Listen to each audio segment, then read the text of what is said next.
Hey everyone, welcome to episode 43 of Two Guys, Zero Planners. This should have been April's episode, but I decided to disappear for a while. So now this is May's episode of the show. How's everyone doing? Wait, they can't respond to us. How are you doing, Urban? Well, as good as you can in that situation.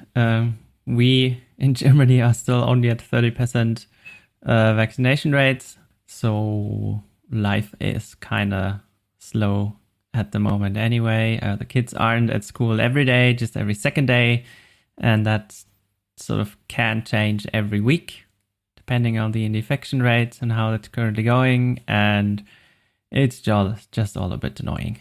But otherwise, finally spring is here, and so it's all getting better, I think. We are slowly moving ahead, finally. How about you? Well, forward progress is better than no progress. I have both of my Moderna shots. Yay, me. Nice. The first one was the worst. I was completely foggy. I couldn't even remember who I was. The second one, it just felt like a bad hangover for the first 12 hours, and then I was good to go. So I think heavy drinking really prepared me to get my vaccines for COVID. It was great. Yeah, life hack. I will say in Germany, for everyone that doesn't like anything having to do with politics, skip forward for the next 2 or 3 minutes. But in Germany, do you guys have idiots like we have this one guy here called Tucker Carlson that's literally telling people to call the cops if they see children outside wearing face masks? Not to that extent, but there certainly are a growing number of people who don't believe that the pandemic is real, and then this is just all made up. And there were some demonstrations. Some of those groups are now being sort of monitored for being potential terrorists. So yeah, maybe not as bad, but yes, there are nuts around here as well. Okay, good to know that we're not the only country that has a bunch of idiots that don't like to believe in a wonderful thing called science. Yes. It's amazing. I mean, if you really think about those conspiracy theorists, the amount of, I mean, if they could really pull that stuff off,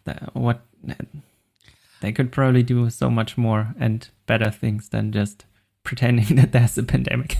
I mean, it's like it's the same conspiracy theorists that believe big government is out to destroy the world. You realize you're saying big government is out to destroy the world, yet you also turn around and say big government can't even keep the potholes fixed in your roads. You can't have both. It's either one or the other. They're too inept or they're all powerful. You can't have both. Yeah, exactly. So that was our little dive into the pandemic-related politics. Let's talk about pens. Probably one of the more interesting things. I'm going to have to start sharing you again with another podcast because you're finally bringing back FPC. Yeah, that's sort of at least the plan, to bring FPC back as a podcast, with 4 hosts that are all working and in different countries. It's of course a bit of a challenge to find a date. Let's see. We don't have a date picked yet for the next episode, but it would be nice to record an episode roughly 1 year after we recorded the last one. I looked it up, and yeah.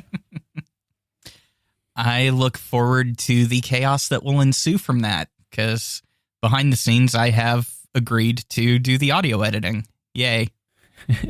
Yeah, let's see. So I realized that podcasts I am sort of organizing a bit, they are not sustainable if I do the editing. I'm just going to give up eventually.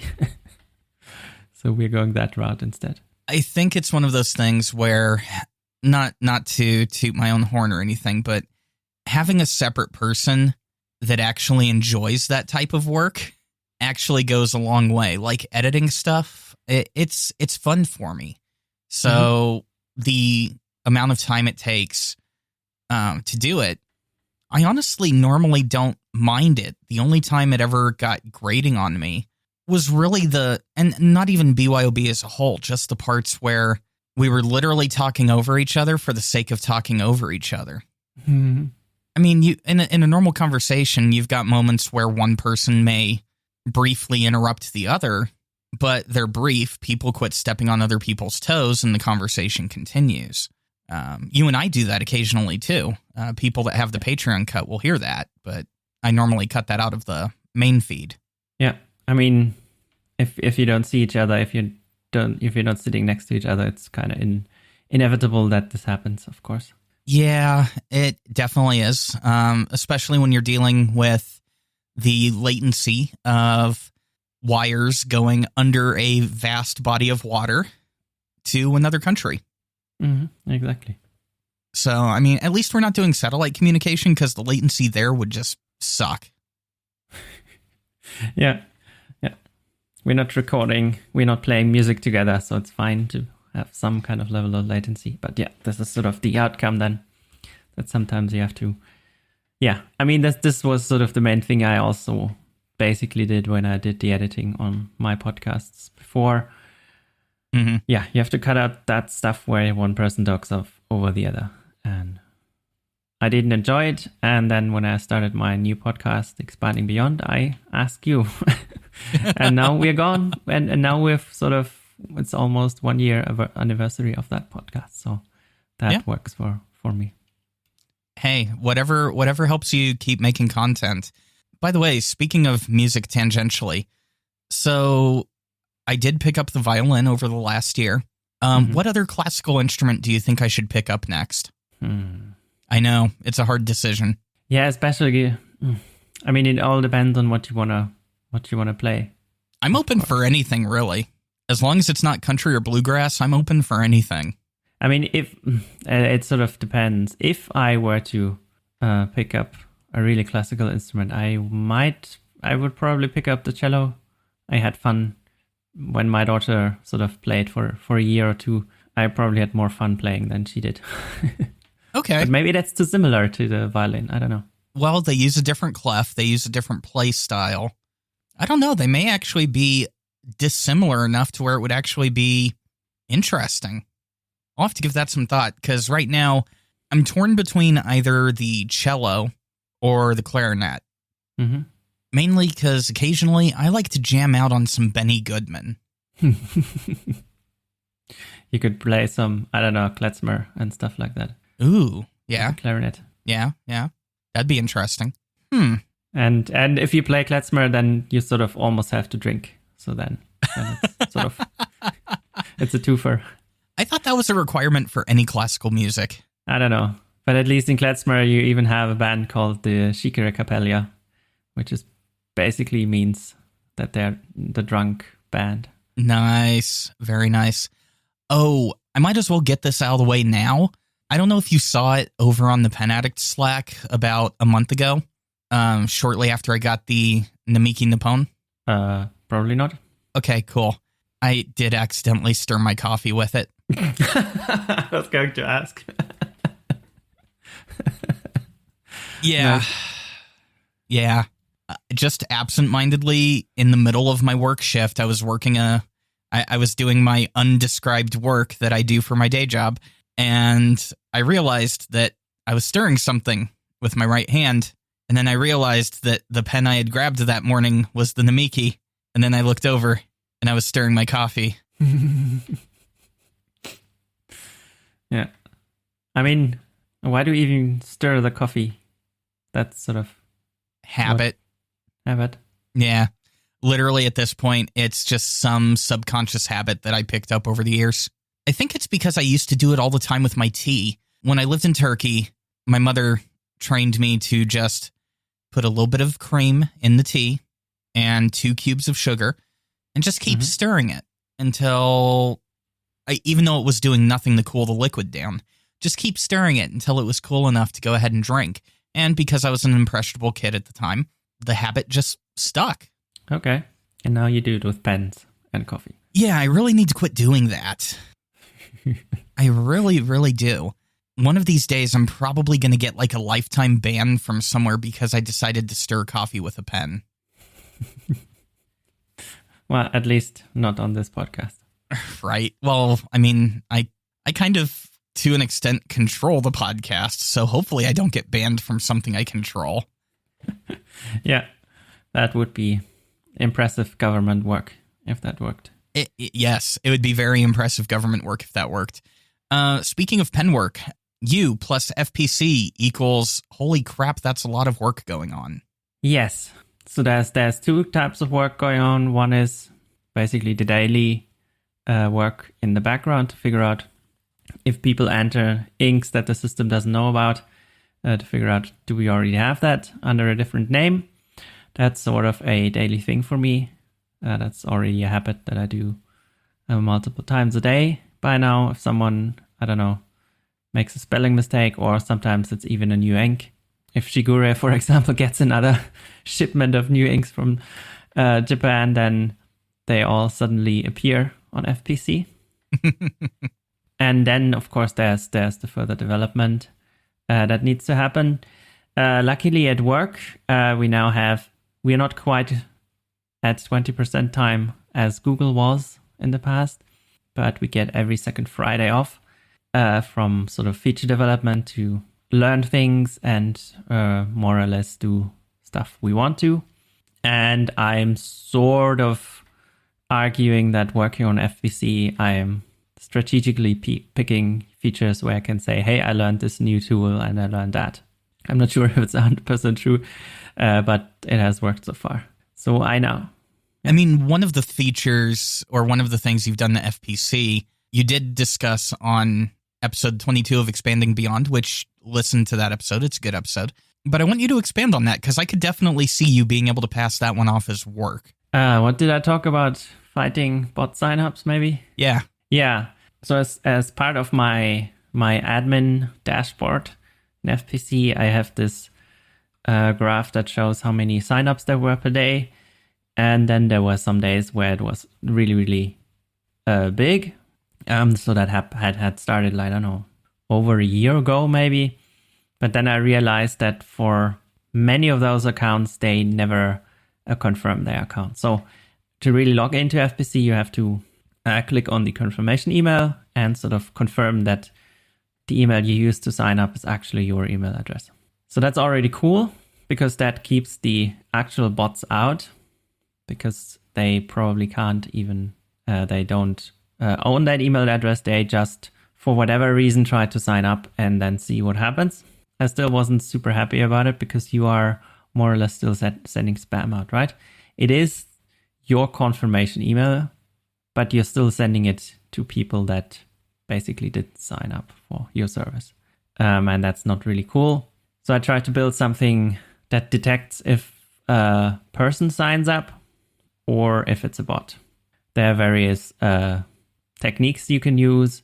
For example, what I used was that you have a hidden field, a hidden input field. So you normally have email address and password that you have to enter. Oftentimes these bots basically go to a page and then they look, how many fields are there? I'm going to fill out everything basically. And if you have then sort of a field that is via some trickery hidden in the browser, but the actual bot would see it, then he would fill it out, and then we can sort of detect that, yeah, that must have been a bot. So let's just not send a confirmation email and just block that account anyway. That did work a bit, but not really. And now I've switched to having a checkbox that says, check this checkbox if you're a bot.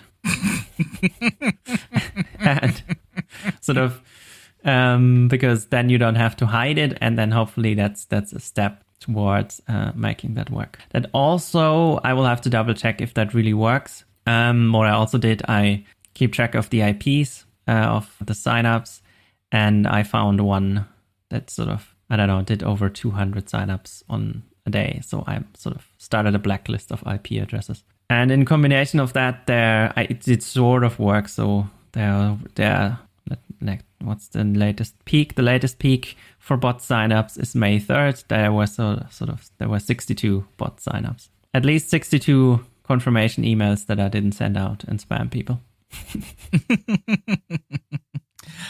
I find it very humorous that you've got a box literally saying, check this box if you're a bot. I will have to double check if that even works, but yeah. I mean, the sort of real solution that I find just annoying is to have a captcha. Yeah, but you have to pay for that. Yeah. I mean, I could probably do that with the Patreon money I now make. For FPC, I could probably pay for that stuff. But it's just, I find them super annoying to use. And if I don't have to, then I'd rather not. I mean, as just a regular internet user, nothing annoys me more than having to click on all the squares that have a boat. Exactly.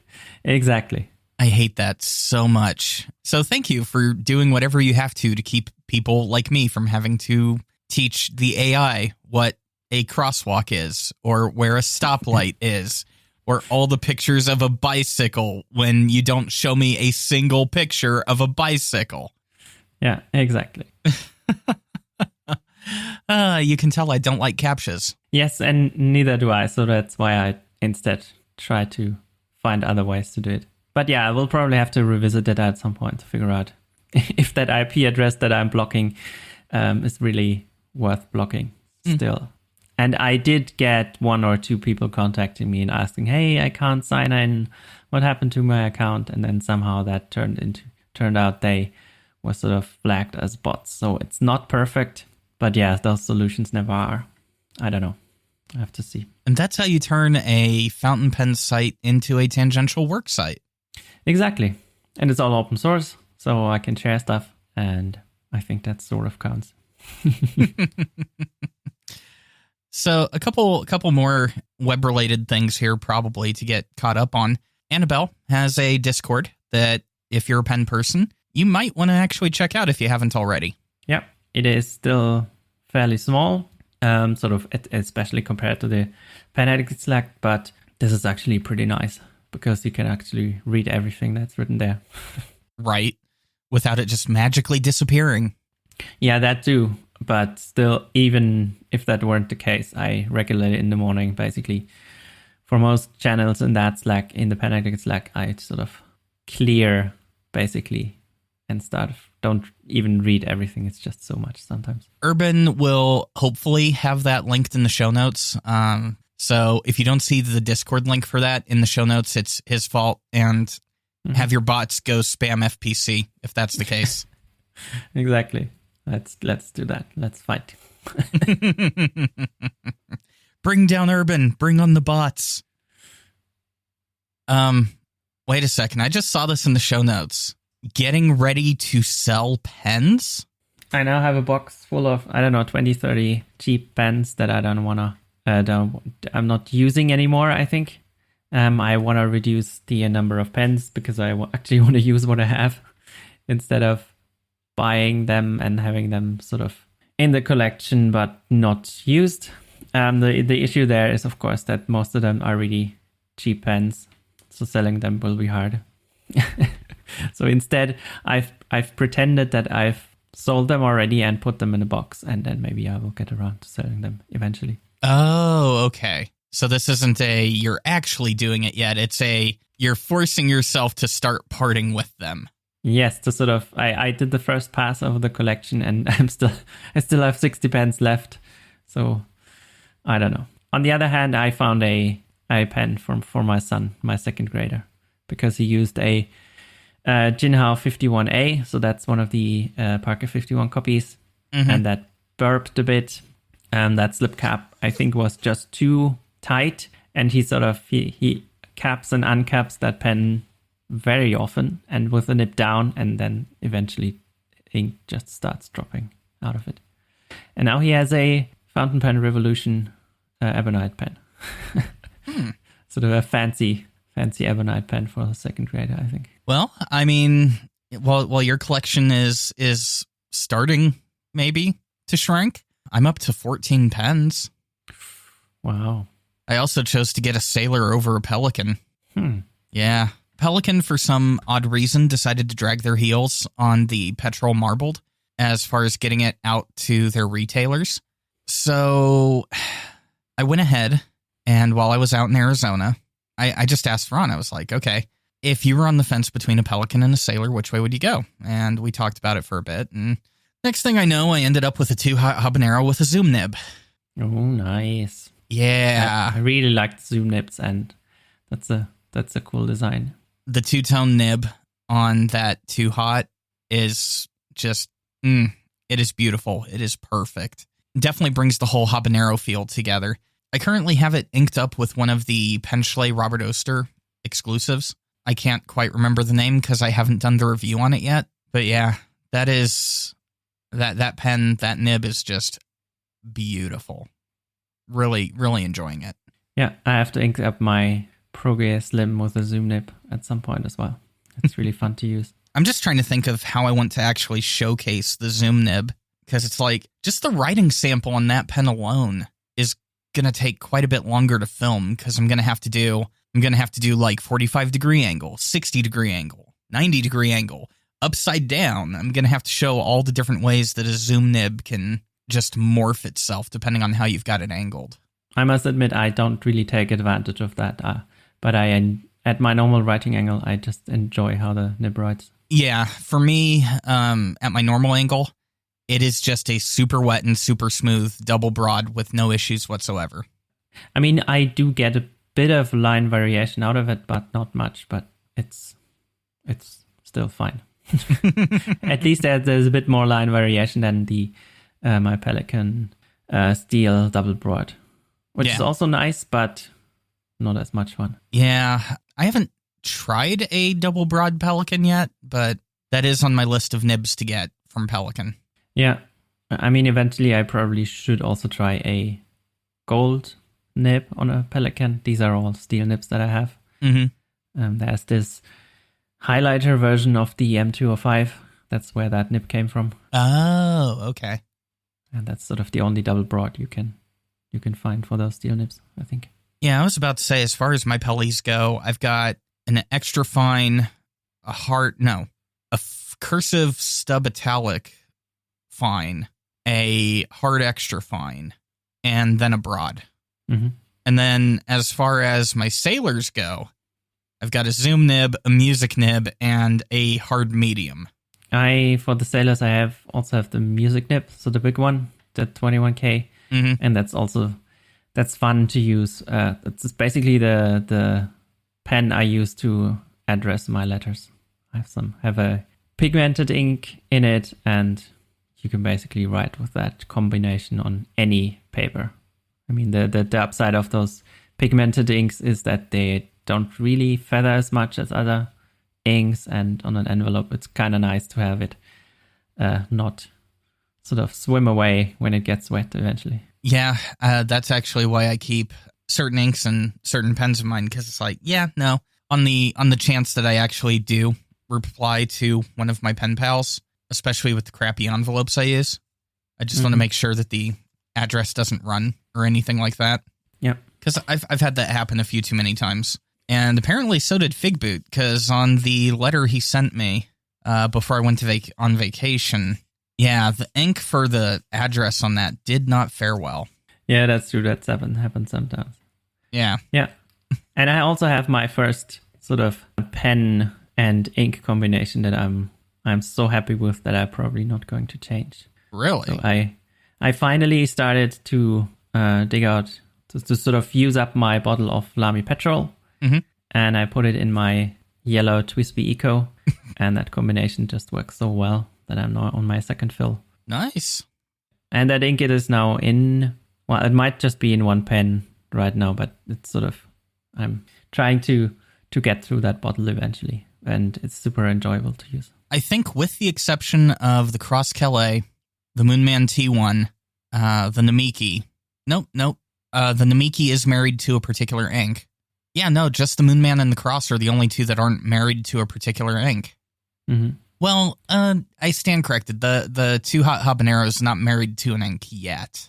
I will probably find an ink to marry it to, just not yet. I'll probably go blue and orange, just because there's a university in Idaho that their school colors are blue and orange.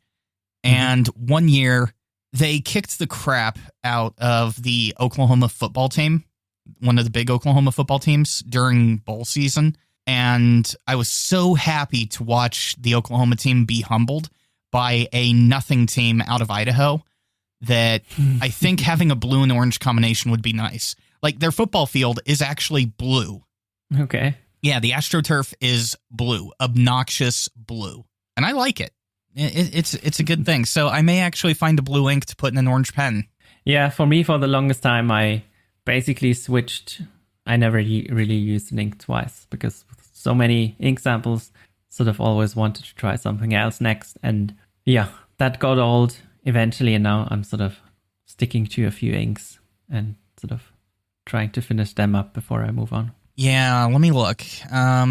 So my Stalwart inks are... Okay, yeah.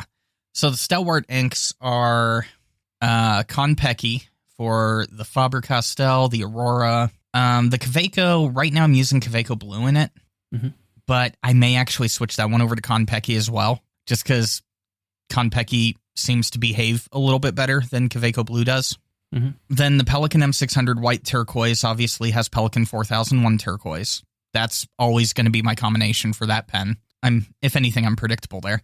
And then the other two Pelikans are pretty much, as long as I can always get a bottle of it, they will always use Pelikan Edelstein Topaz.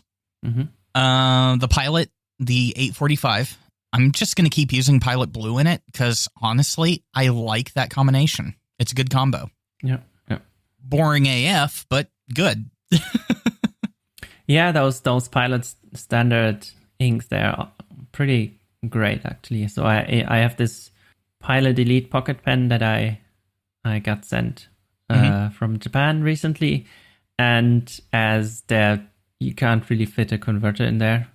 I mean, you can, but it sort of disappears, and you don't even know how much ink you've put into it. Right. So I rummaged around and found some Pilot Black cartridges, and this is actually a pretty nice ink. It's fairly wet and super dark.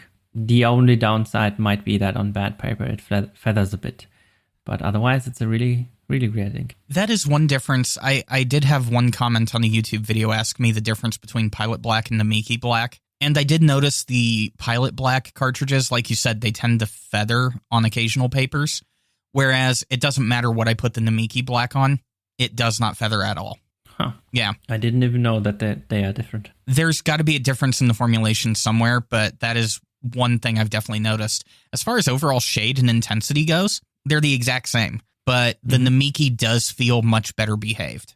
Well, I guess I have to try them out then. Yeah. Oh, yeah. Sorry, I was looking back over my inks because we were talking about boring Pilot inks. I totally voided my Sailor Loch Ness warranty because the very first ink I put in it was Pilot Blue. That is such a weird warranty issue anyway. I mean, could you hear the sarcasm in my voice on that review? I think it's been a while, but I think so. Yeah, I think I remember that. I wanted to just drop an F-bomb in the middle of the video and just go, Sailor, that is the most stupid thing I have ever heard. But I think the sarcasm that made it into the final video was better. Yeah. Oh, yeah, and then for people that tell me I need to use Waterman-inspired blue, I have one of my pens inked up with it. You can quit, griping at me now. The Sailor Stormy Seas will permanently be using Waterman-inspired blue. Yes, yet another turquoise ink. Yeah, I had to look it up. Those names, I always mix them up. Are you noticing a trend with my ink choices? I didn't know you liked that color. Well, here's going to shock you. The Lamy Ion in British Racing Green, or what they call dark green. It's British Racing Green. Get over yourselves. That one is Pelikan 4001 dark green. I decided that is too good of a combination to separate. I have to try the ink out again. I don't even really remember if I liked it or not. If you put it in the right pen, it's great. If I had kept using the fine nib that I had in my Aeon, I probably wouldn't have liked it, and it wouldn't have been a permanent combination. Ron and the fine folks over at Pen Chalet did me a solid and let me do a nib trade. Mm-hmm. Now, I mean, it's not as sleek looking, or it doesn't have the nice, sexy lines that a standard Aeon nib does, but the nibs that you can get on... Oh, what Lamy pens come with the black nibs? Oh, different ones? We went ahead and swapped out a black medium nib instead of the silver fine nib that was on there. Mm-hmm. I mean, those Pelikan 4001 inks, they have a drier formulation.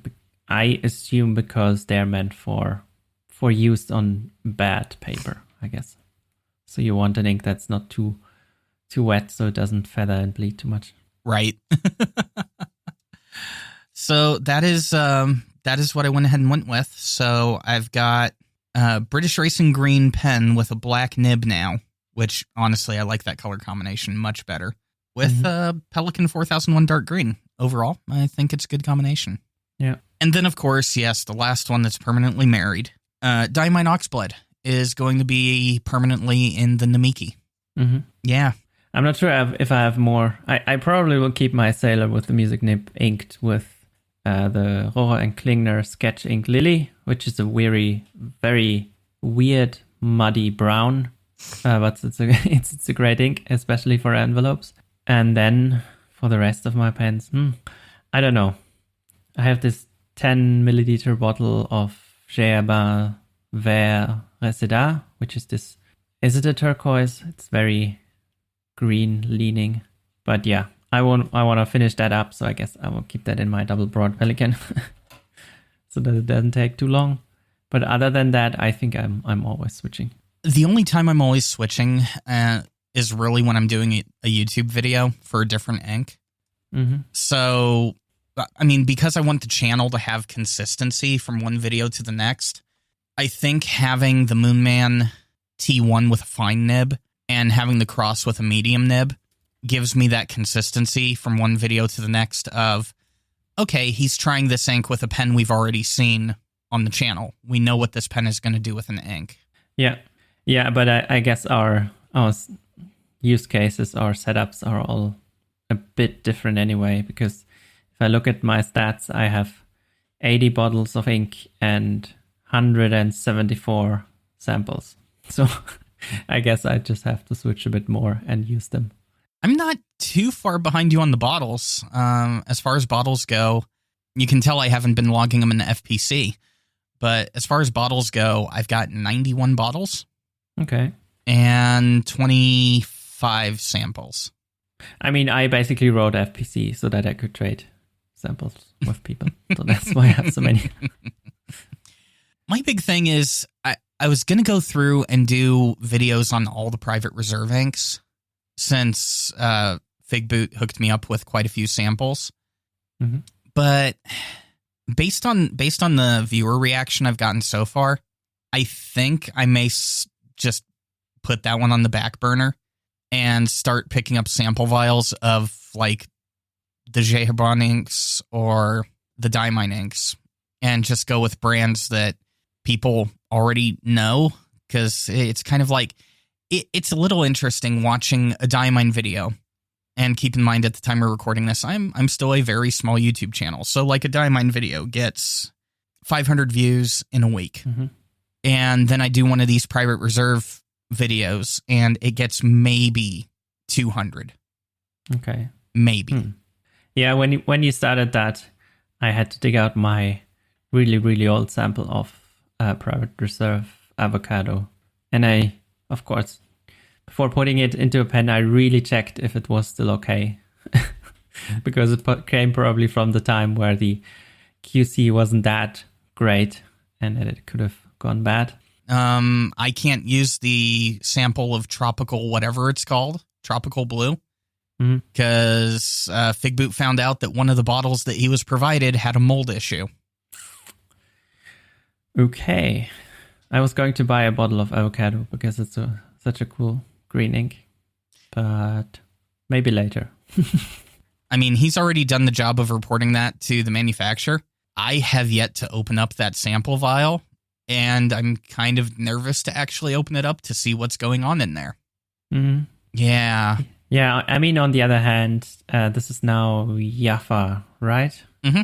So they had this issue with one of the Monteverde inks, right? And I think they handled that pretty well. They were very transparent about it, and they said, hey, this happened. If you have a bottle like that, you can... So we are going to exchange it for you, and these are the things we're going to do to change our manufacturing, that it doesn't happen again. So I guess that's the best you can expect from a manufacturer, and probably better than private reserve just doing nothing, as they did in the past, from what I've heard. Yeah, private reserve, the original, was a little bit before my time, so it's kind of one of those. I don't know how they did what they did, or if they did what they did was even good. I think that sentence may have made sense. If it didn't, oh well. But it's one of those things where it's just like between the views and between that, it's just like I'd rather go ahead and go back to the mainline brands and just review those. Yeah.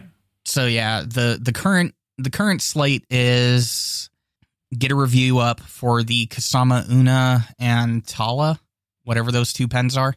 Get a review up for those. Those were provided to me by unnamed sources. Nice. Yep. So they're currently sitting here next to me, inked up with guess the ink. Pelican 4001 turquoise or Pilot blue. Pilot blue.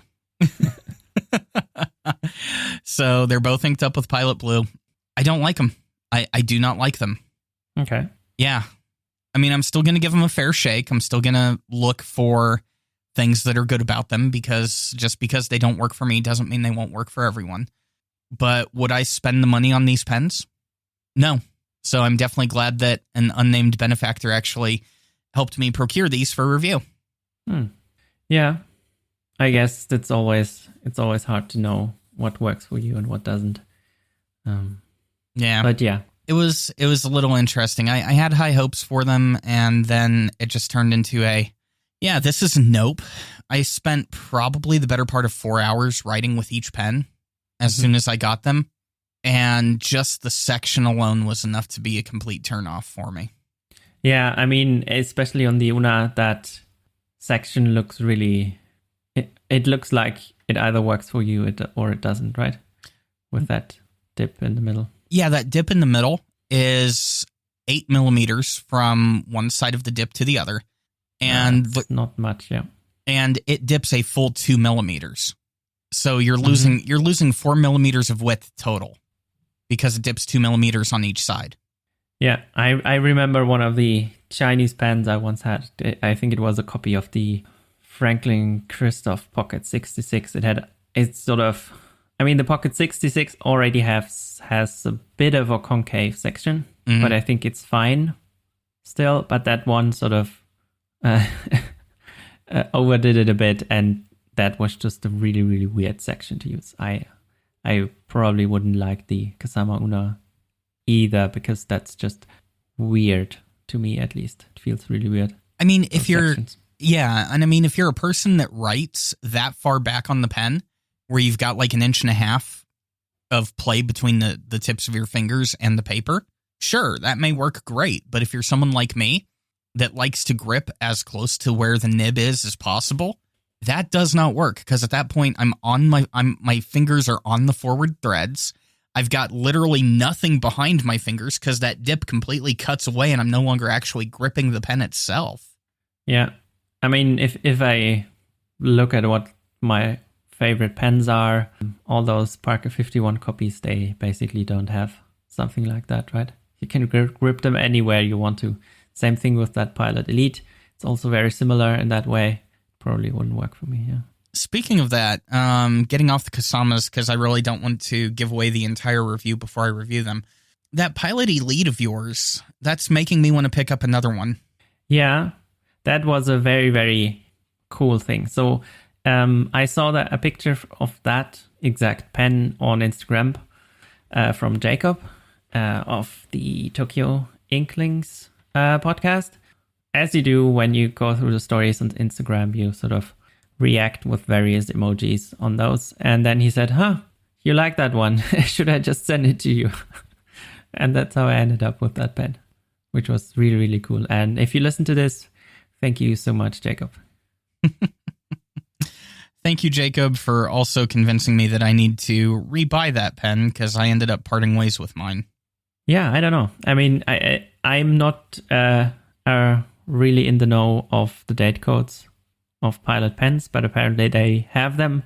And I see a lot of 7s here on mine, on the nib.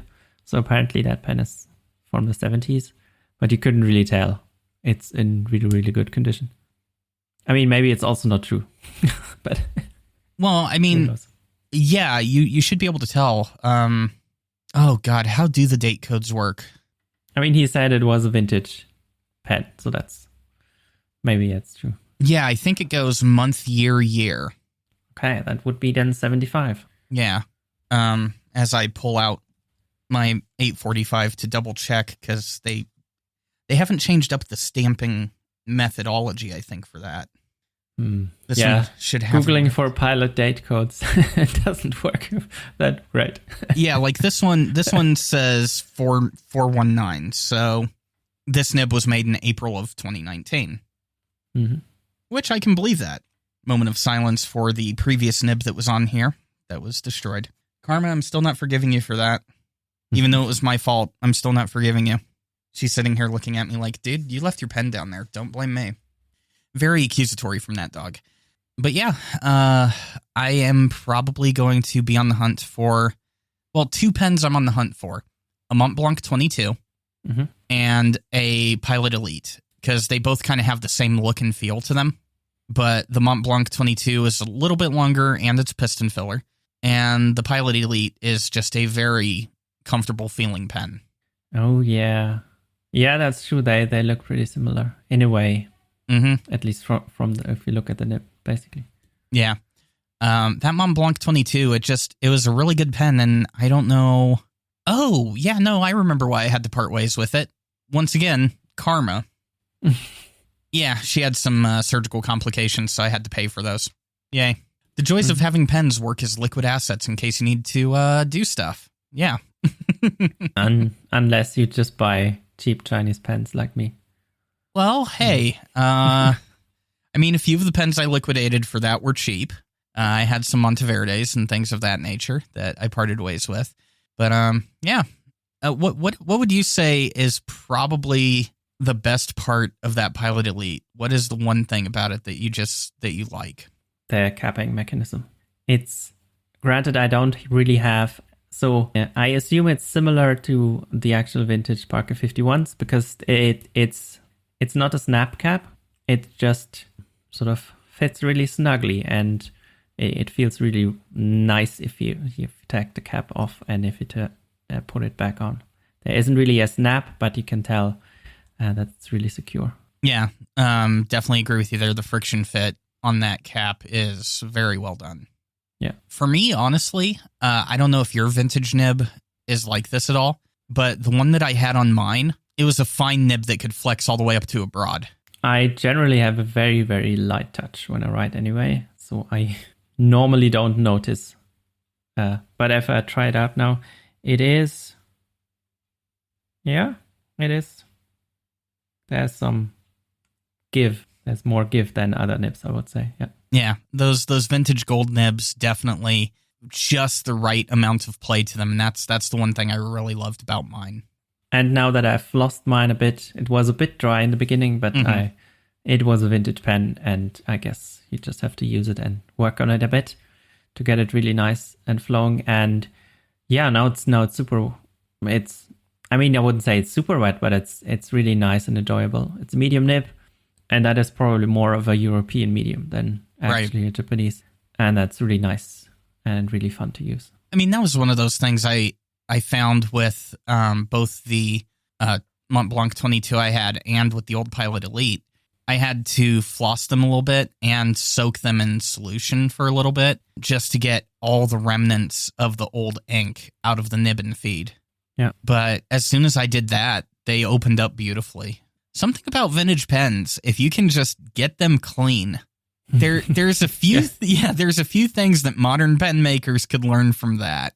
Like just some of the vintage pens I've used, it's like as soon as you can get them clean and get that old ink buildup out of there, they seem to write just so much better than the newer counterparts. I don't know what it is. It's probably like me and the nibs on the Sailor 1911s versus Pro Gears all over again. Yeah, I don't know.